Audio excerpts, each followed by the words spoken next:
तो बच्चों हमने कल पढ़ा था पहला चैप्टर हम पक्षी उन्मुक्त गगन की। मुझे पता है सबकी समझ में आ गया होगा। अब इससे अगला चैप्टर लेंगे, वह है दादी माँ, एक कहानी है, पढ़ेंगे हम अपनी बुक निकाल के सभी।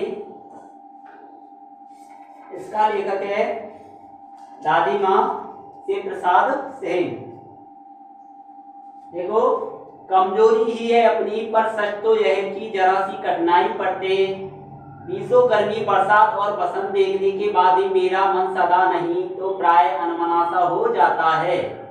दादी माँ के बारे में शिव प्रसाद मंगल सिंह बता रहे हैं कि दादी माँ मतलब कह रही है कि कमजोरी ही है, पर सच तो यह है कि जरा कठिनाई पड़ती ही बीसों गर्मी बरसात और बसंत देखने के बाद भी मेरा मन सदा नहीं तो प्राय अनमना हो जाता है।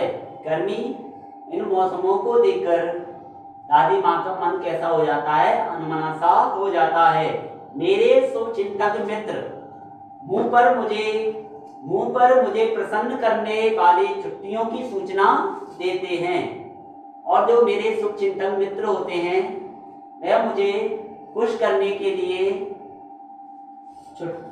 आने वाली छुट्टियों की प्रसन्नता की सूचना देते हैं, और पीठ पीछे मुझे कमजोर और जरा सी प्रतिकूलता से घबराने वाला कहकर मेरा मजाक उड़ाते हैं तथा मुझे पहले प्रसन्न करते हैं तथा पीठ पीछे मेरी मजाक बनाते हैं। मैं सोचता हूँ अच्छा अब कभी उन बातों को मैं ना सोचूंगा, और वह कह रहा है कि मैं सोचता हूँ कि मैं इन बातों पर कोई ध्यान नहीं दूंगा। ठीक है, जाने दो, सोचने से तो क्या है, सोचने से होता ही क्या है। पर बरबस मेरी आंखों के सामने शरद की शीत किरणों के समान स्वच्छ शीतल किसी की धुंधली छाया नाच उठती है, लेकिन मेरी आंखों के सामने शरद ऋतु मतलब सर्दियों के द्वारा सूर्य की किरणें होती हैं, उनके समान शीतल सदृश्य के समान मेरे आगे कोई धुंधली छाया के समान आ जाता है। मुझे लगता है जैसे क्वार के दिन आ गए, बरसात के दिनों के बाद क्वार का महीना आता है, मुझे लगता है कि जैसे क्वार के दिन आ गए। मेरे गांव के चारों ओर पानी हिलोर ले रहा है, और हमारे गांव की ओर मेरे गांव की ओर चारों ओर पानी हिलोरे ले रहा है। दूर के समान से बहकर आए हुए मोता और साई की अधगली घासें, घेवरू और वन प्याज की जड़ें तथा नाना प्रकार की बरसाती घासों की बीज, और दूर के जलाशयों से तथा दूर के जो पोखर या तालाबों से बहते हुए जो अधगली या सड़ी हुई घासें हैं वे बहती हुई आती हैं तथा अनेक प्रकार की बरसाती घासें हैं। सूरज की गर्मी में खौलते हुए पानी में सड़कर एक विचित्र गंध छोड़ते हैं, और सूरज की गर्मी से उनमें एक विचित्र सड़न तथा विचित्र दुर्गंध हो जाती है। रास्तों में कीचड़ सूख गया, और उन दिनों रास्तों में जो पानी भरा हुआ था वह घाव बन के उड़ गया और वह कीचड़ सूख गया, और गांव के लड़के किनारों पर झाग भरे जलाशयों में धमाके से कूद रहे हैं। और जो गांव का दृश्य है, गांव के दृश्य में जलाशय हैं, उसमें गांव के लड़के धमाके तथा खूब मौज मस्ती के साथ नहा रहे हैं तथा कूद रहे हैं।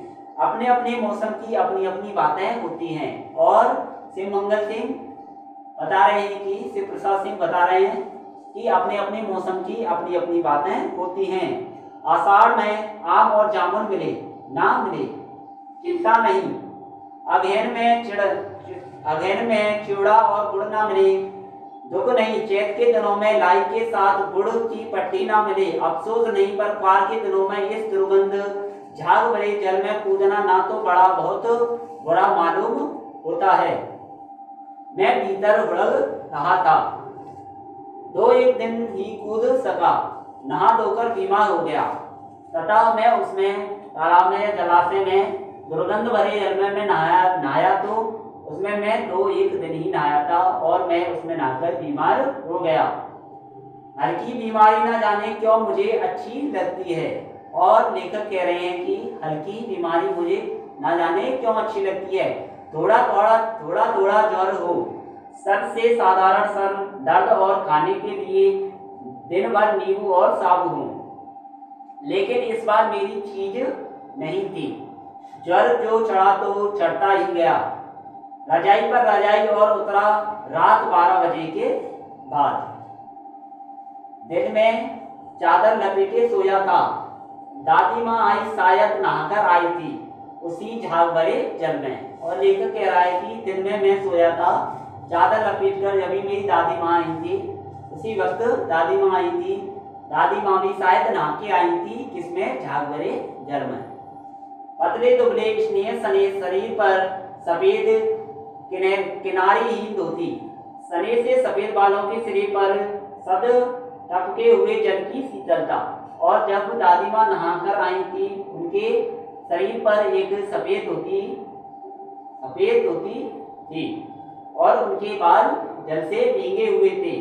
आते ही उन्होंने सर पेट छुए और आते ही उन्होंने मेरे सर को और पेट को छुआ। आंचल की गांठ खोल दी, अदृश्य शक्तिधारी के चबूतरे की मिट्टी मुंह में डाली और अपने आंचल में कुछ औषधि लाई होंगी, उसमें से या मिट्टी में औषधि थी, उसको मेरे मुंह में डाल दिया। माथे पर लगाई और कुछ माथे पर लगाई और मेरे मुंह में डाला। दिन रात चारपाई के पास बैठी रही और दादी माँ मेरे चारपाई के पास दिन रात बैठी रही। कभी पंखा झलकती, कभी जलते हुए हाथ पैर कपड़े से सहलाती और मुझे इतनी तेजी से बुखारता थी कि कभी मेरी दादी मुझे कभी पंखे से हवा करती और कभी मेरे हाथ पैरों को सहलाती। सर पर दालचीनी का लेप करती और 20 बार छू छू कर ज्वर का अनुमान करती और दालचीनी का लेप करती और बुखार को छू छू कर अनुमान लगाती। हाड़ी में पानी आया ही नहीं, उसे पीपल की छाल में झोंका ही नहीं। खिचड़ी में मूंग की दाल एकदम मिल तो गई, कोई बीमार के घर में सीधे बाहर से आकर तो नहीं चला गया। आदि लाखों प्रश्न पूछ कर घर वालों को परेशान कर देती। ऐसे प्रश्न थे कि कोई बीमार व्यक्ति के पास बाहर से कोई आया तो नहीं, ये काम किया या नहीं किया है। ऐसे ही दादी माँ लाखों प्रश्न कर करके लोगों को या घर के सदस्यों को परेशान करती थी। दादी माँ को गवे गांव की 50 किस्म की दवाओं के नाम याद थे।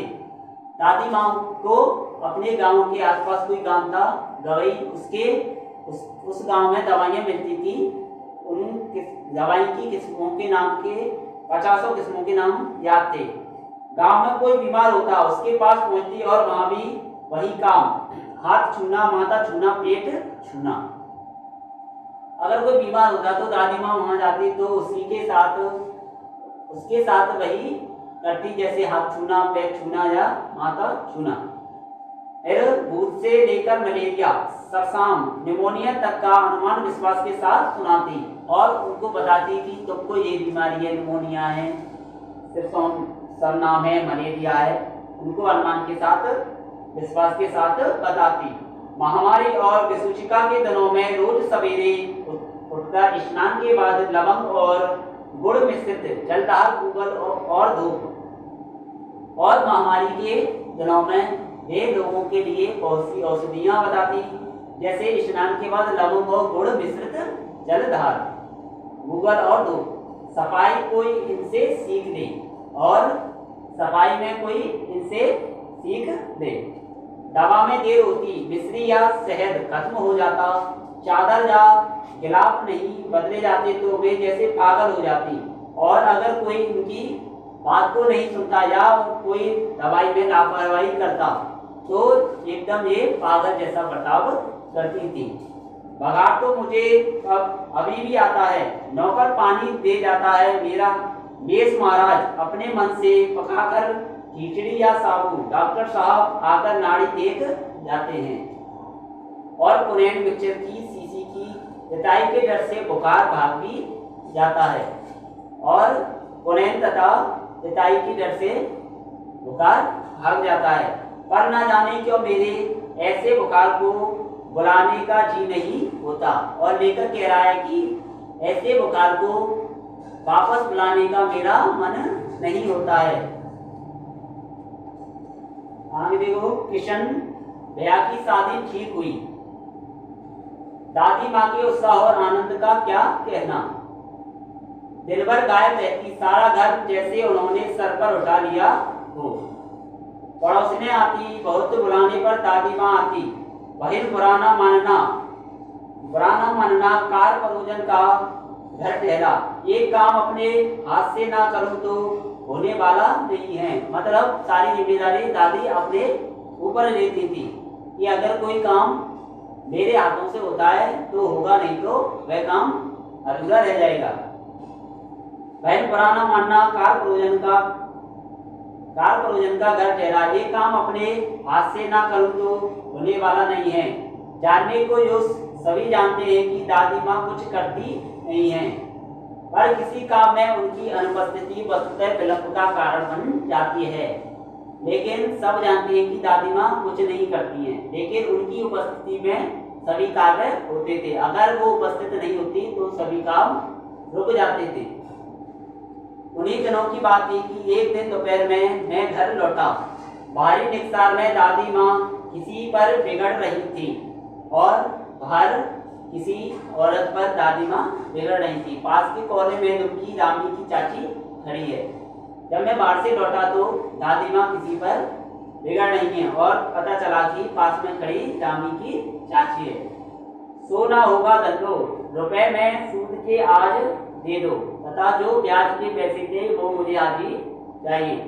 तेरी आंख में तो शर्म है नहीं, मांगने के समय कैसी आई थी। और दादी माँ रामी की चाची को सुना रही है कि तुम्हें बिल्कुल शर्म नहीं है, मतलब मांगने के समय तो तुम कैसे भोली बनकर आई थी। पैरों पर नाग रगड़ती फिरी, किसी ने ये पाई भी ना दी। अब लगी है आजकल करने, फसल में दूंगी, अब क्या तेरी खातिर दूसरी फसल कटेगी। और दादी उसको बड़ी बातें सुना रही है या खरी खोटी सुना रही है कि रामी की चाची कह रही दूंगी मालकिन। रामी की चाची रोती हुई दोनों हाथों से आंचल पकड़े दादी माँ के पैरों की ओर झुकी, और रामी की चाची दादी के पैरों की तरफ झुकी। बिटिया की शादी है, आप ना दया करोगी तो उस बेचारी का निस्तार कैसे होगा। और वह कह रही है कि अगर आप नहीं दया करोगी तो उस बेटी का विवाह कैसे होगा। हट हट, अभी नहा के आ रही हूँ। दादी माँ पीछे हट गई और दादी माँ कहने लगी कि मैं अभी नहा के आई हूँ, मुझसे छुओ मत।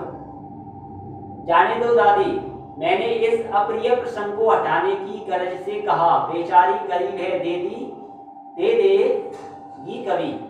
और लेकर कह रहा है कि दादी इसको जाने दो, दे देगी, बेचारी गरीब है। चला है समझाने। और दादी ने मुझको ही फटकार लगा दी। मैं चुपके से आंगन की ओर चला गया और मैं शांतिपूर्वक वहां से निकल गया। कई दिन बीत गए। मैं इस प्रसंग को एकदम भूल गया था और इस बात को बहुत दिन हो गए तो मैं इस बात को भूल गया। एक दिन रास्ते में रामी की चाची मिली और कुछ दिनों बाद मुझे रामी की चाची मिली। वह दादी को कूदो पलो दूधो नाव का आशीर्वाद दे रही थी, मतलब तुम चारों तरफ से उन्नति करो का आशीर्वाद दे रही थी। मैंने पूछा क्या बात है धंधो चाची, तो उनसे विवैल होकर कहा उड़न हो गई बेटा, भगवान भला करे हमारी मालकिन का। कल की आई थी, पीछे का सभी रुपया छोड़ दिया, ऊपर से 10 रुपए का नोट देकर बोली देखना धंधो, जैसी तेरी बेटी वैसी मेरी, 10-5 के लिए हसाई ना हो। देवता है बेटा देवता। उस रोज तो बहुत डांट रही थी। मैंने पूछा, अब दादी माँ से मैंने पूछा कि उस दिन आप धन्नो की चाची को बहुत डांट रही थी, अब क्या हुआ। वह तो बड़े लोगों का काम है बाबू। और दादी माँ अपने बच्चे से या बाबू से कह रही है कि ये तो बड़े लोगों का काम है लोगों को डांटना। अब इसी के साथ चैप्टर यहाँ पे स्टॉप करते हैं, अगले नेक्स्ट डे बताएंगे आपके लिए। धन्यवाद।